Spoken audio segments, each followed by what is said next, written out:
Hello, everyone. I'm Sharon Little. I'm part of the Music for People program team, the part of the 70% of the iceberg that you probably almost never see or think about. And I'm here. I'm so happy to talk to Ron. We haven't seen each other since the summer. Ron and I met in the 90s. He's been around since the late 80s. And I just love having these conversations with people about how they found MFP. We all come from different places and different directions. We all discover things in the process, and various things bring us back. And Ron has, thank you so much for joining us. How are things in sunny Philadelphia? Well, my pleasure to be here with you, Sharon, who gives and gives and gives for so many years to the organization. And we have a mutual love affair for each other and appreciation. So, gratitude. And I'm just delighted to support Music for People in this way um, because it's been a huge part of my path since the 1988 when I opened up that door. Um, you I've would been ask asking, me, sorry, I've been asking folks, what brought them to MFP because we all come from different ports. And your one of your responses, what you was that you were looking to find your music and your voice. Can you say a bit about that? What was happening before? as a child, I grew up uh, with traditional voice lessons for about 3 years. My mom introduced that to me. And afterwards, I met a friend later, much later on in high school, and we would he was an acoustic guitar player, and we discovered that we could sing harmonies together and songs of that are our generation, Crosby, Stills, Nash and Young, and Cat Stevens, and all of our heroes, so to speak. And and then twists and turns happen in life, and that changed where and I picked up uh, rhythm instruments along the way, and I was playing more of a backup uh, hand drummer, and or I was the hand drummer and backup vocalist at times, and nothing was improvised. It was all songs. Um, After a real challenging time in my life when everything fell apart and um, lots of emotional, mental pain, which became years of therapy. And and during that time period, I was searching, and I would do personal growth workshops, insight transformational seminars for one, um, eventually the essential experience workshop out our way. Um, I In 1983 I discovered group motion dance, and that was totally new for me. So in my feeling lost and searching for something that community that I can be grounded in. Part of my difficulty of losing myself in when I felt this, when this initial breakdown happened in the early 70s, uh, part of it was smoking a lot of weed. And so things intensified. And I, after a while, I realized I could not do that anymore because when I did, it intensified the depression I was going through. So I uh, I kept searching, and by chance, when I moved, I'm giving you the long story.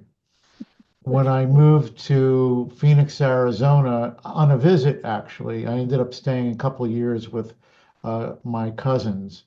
Um, uh, and one of the jobs I had was at a Hollywood records, music, and tapes. And there was a album cover called Common Ground from the Paul Winter Consort. And the cover showed whales and wolves on it. And that was a unique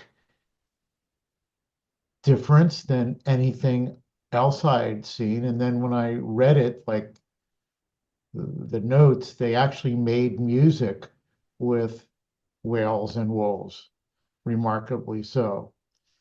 And they were going to be in a concert in a church. I'm a rock and roll fan for the most part, but I'm open to new things. And I'm curious about this band, the Paul Winter Consort. So they toured with a live wolf in this at this church location. It was on a chain. It was big, and the consort was maybe made up of 8 or 9 musicians. I don't remember, and they would do these set pieces of music, and then towards the end of the performance, each member would do a solo. And when it got time to the last member, which happened to be this cello player by the name of David Darling, and I didn't know what a cello was. I'd never, if I had heard one, I couldn't identify that's what it was. So he's doing this solo performance that I was stunned by, as was the audience. He had received a standing ovation. And I just remembered his name. So that was 1970, 77 or 78. And then around 1988, my dog, my dear doggy Layla, was was probably going to pass on. And when she did, somehow I saw this catalog for the Omega Institute, and it said music for everyone, discover your long lost hidden musician with David Darling. And I go, oh my God, it's that guy, David Darling. I mean, I never forgot him. I never forgot that moment. The story I tell after many, many rock concerts, um, of rock and roll concerts, his solo performance was the single greatest impact on me that I'd ever witnessed, I'd ever observed. So I I went to Omega and I took that workshop with David Darling, and I was starstruck and I couldn't really speak to him or anything like that. And when it was time for me to take my solo, 3 minute solo amongst 56 people on this on that Sunday, he he would speak before each participant would go on and um, take notes and give a critique afterwards. Um, I was terrified, but he said things like use everything internally and externally in your environment. If your brain is running off, use that. If you're seeing colors, the sun, the birds, whatever, use whatever in your environment. And I picked up an African balafon with gourds on the bottom, and I took the mallets with me. I'd never played one before. And then I ended up playing with my hands and making a lot of vocal sounds. And in my confusion and emotional murkiness that I was feeling, I remember feeling like a fire dragon, so to speak, because I was doing a lot of sounds like amongst other things. And at the end of that 3 minutes, there was this big sigh, and as we know in MFP, you go like this, or and I heard everyone do that, and that silence, that silence of seeps and you feel it. You could feel that silence like no other silence. And he begins to read his notes or speak from his heart and say, essentially, this was amazing. What you just did was off the charts. Whatever words he used. And I was like, wow. It's like for me, God had spoken, and and that lit me up. When you leave here and you go to the rest stop, get out of the car, drum on your car, drum on the table when you're eating. And I literally took that to heart. And and when you get home, introduce it to your friends and family. And that's what I did. And I'm still doing it. So that out of feeling lost and seeking direction, music was a comfort zone for me. I had it at childhood. Then I got lost and just unsatisfied with what was coming up for me. And to be a professional musician, I didn't like those hours, you know. And there was and money, you can't do it with your main object being money. So I was fortunate um, financially where I came from. I came from a family business background, eventually left, and I'm really cutting part of the story out for the sake of brevity of time, which I've probably gone over anyway. And um, I don't know a straight line to things. And out of that stability, I was playing music all those times. I bought a home, which is, you can see some of the instruments, but you're seeing for if anyone's going to actually view this thing, I don't know if they do, you're just getting a little bit. And so there's been different permeations, if that's the right word, of community music making in my house. And before on a different um, flavor of that early on, when I was still in the business, I I had both feet in the business.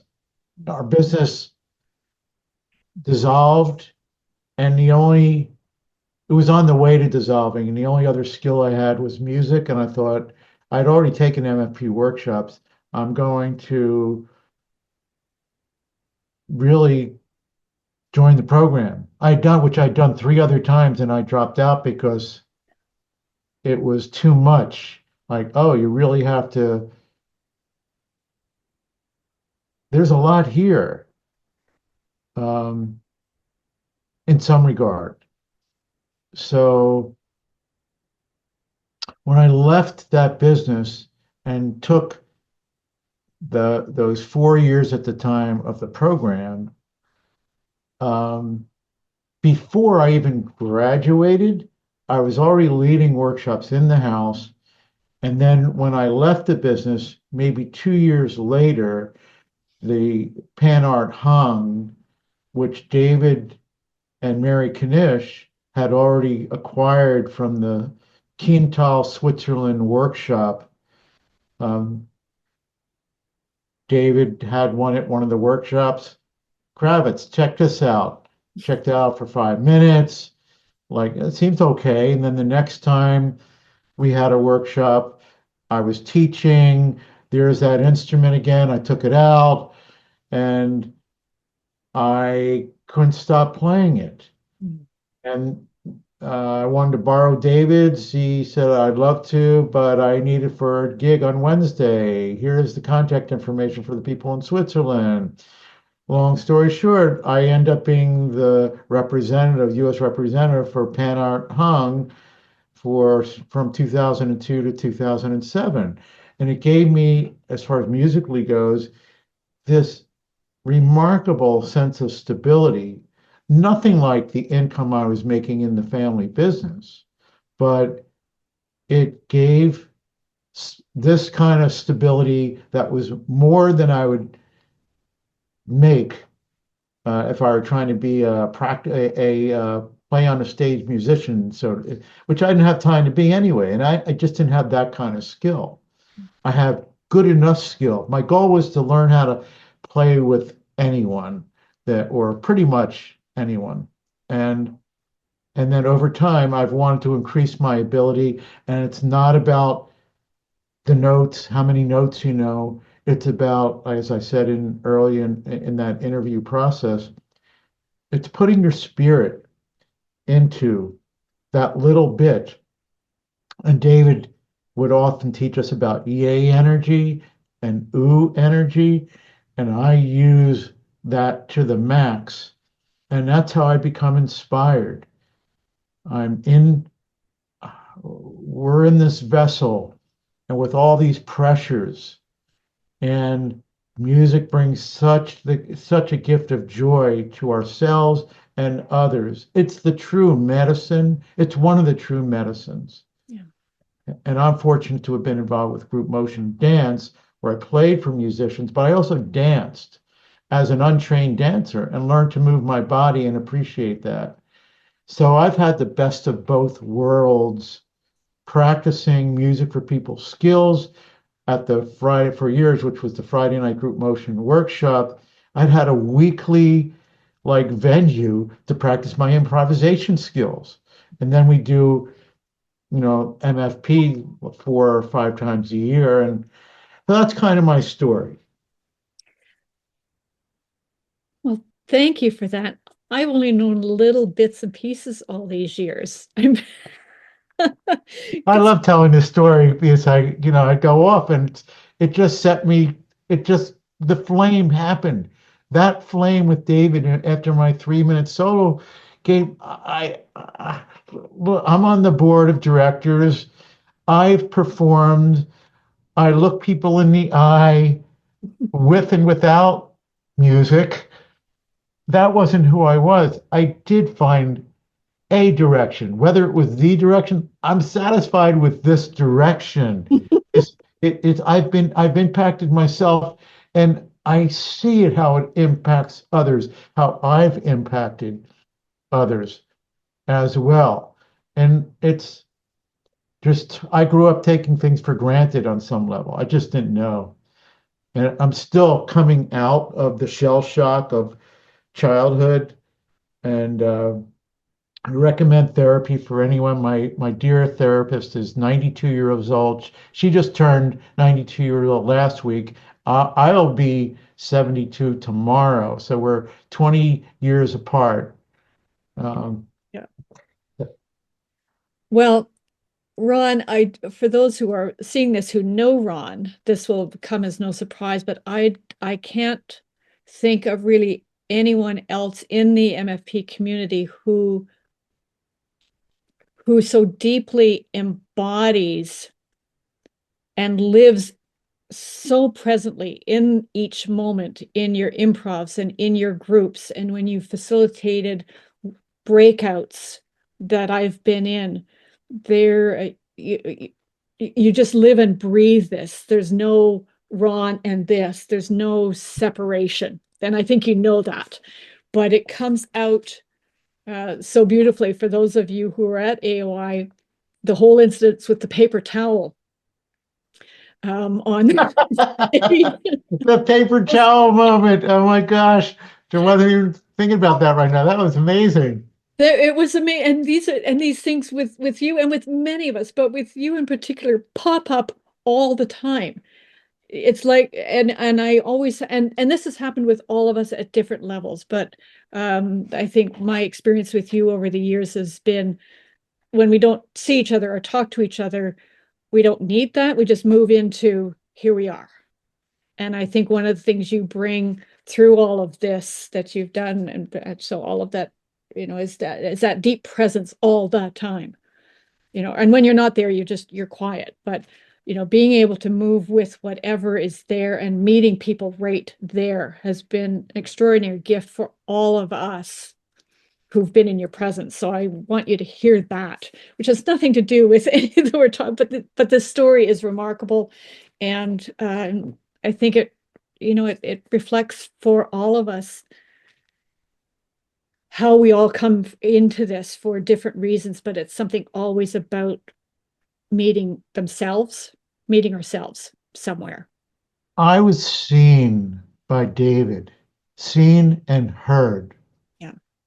And I see you, I hear you, and appreciate your words of, I don't always see or feel myself in the way that others see me. So thank you for seeing me in the way that I resonate. I see I'm learning to let myself into me. Yeah. Well, from my perspective, you're you. You know, it's I also we'll just move on to something else, but I do have one memory of you, which from back in the 90s when I was in the training. So I was just after you, 96 to 2000. And I remember, we won't do name, but it was someone got up with a French horn and you were playing a drum. And I remember the two of you walking and dancing. Somehow you got her up out of her chair because you were walking and drumming and horning. And I thought, Did you say walking, drumming, and horny? horning, she That's was horning. probably me. You were drumming, she was Okay. playing the horn. And it was one of those, odd combinations that we often see in music for people, is that any instrument can play together and bringing the body in. That's one of the visuals I have from back 30 years ago. It was remarkable. So, yeah. Um, I think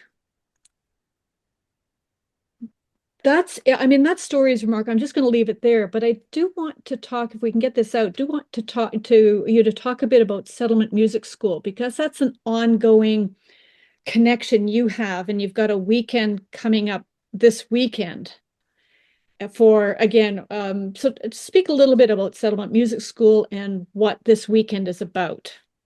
Yeah. Settlement is an established music school in the Philadelphia area. There are either 4 or 5 settlement music schools, and this is location is Willow Grove, PA, which is it's 20 minutes from where I live. And David Rudge used to go. David Rudge, our other facilitator, who's been around MFP a little longer than I have.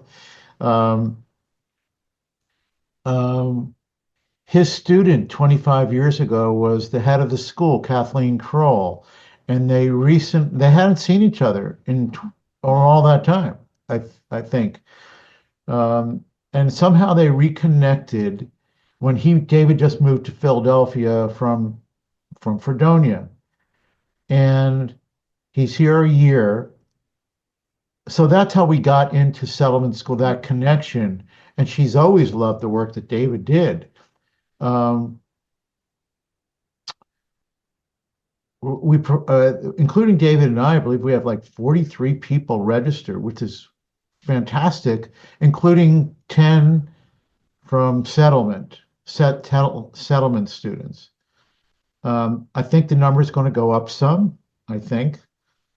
Um, David Rudge is a remarkable player, teacher, orchestra, conductor, and comes from the music schools of education, higher education.